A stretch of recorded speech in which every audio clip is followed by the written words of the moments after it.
कुंभ विपाक नरक होता है, जो दूसरे का भाग खाता है उसको क्या करते हैं, एक बड़ा सा कड़ाहा होता है लोहे का मान लीजिए, और उसी में तेल डाल देते हैं। एकदम जब तेल खौलने लगता है तब व्यवस्था होती है। क्या करते हैं, उस जीव को पकड़ते हैं और बेसन की तरह बेसन में ऐसे उसको लपेट देते हैं और लपेट के उसी कड़ाहा में डाल देते हैं। जैसे डाले थोड़ा छनौटा चलाए, पकौड़े के जैसे पक से फूल जाता है।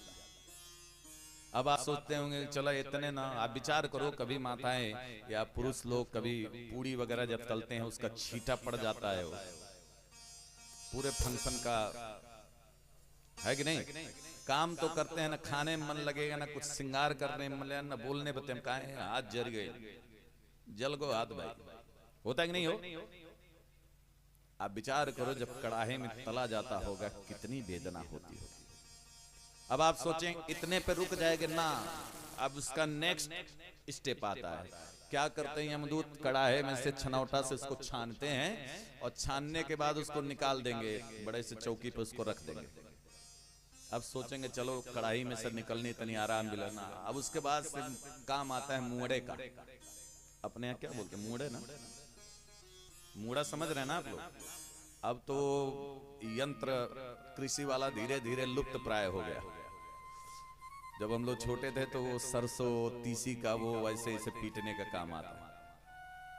अब नए बच्चे तो पूछेंगे गुरुजी व्हाट इज दिस मुड़ा। तो मुड़ा इज फार्मर इंस्ट्रूमेंट, मशीन होता है एक तरह से लकड़ी वाला।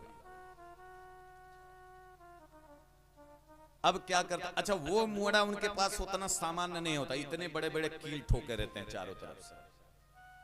अब क्या करते हैं, उसको रख के उस जीव को और चारों तरफ से खड़े हो जाते हैं। खड़े होने के बाद उसी मुड़ा से दय मुड़ा एकदम पीटना शुरू करते हैं। कब तक कि जब तक एक एक बूंद शरीर से तेल निकल नहीं जाता तब तक। अब सोचेंगे अब तो हो गया भाई, हार गए लोग। बोले हाँ, जब पीटने वाले थक जाते हैं, एक एक तेल निकल जाता है, वो किनारे बैठ जाते हैं, कहाँ है तनी आराम कर लें। तब तक जो पहले वाले थे फिर आ जाते हैं, फिर बेसन में लपेट के फिर कड़ाही में अगेन देन अगेन, बार बार पुनरावृत्ति करते रहते हैं। इसीलिए चतुराई से किसी के दूसरे का भाग कभी नहीं खाना चाहिए। अरे यही ना होगा 2 पैसा कम कमाओगे,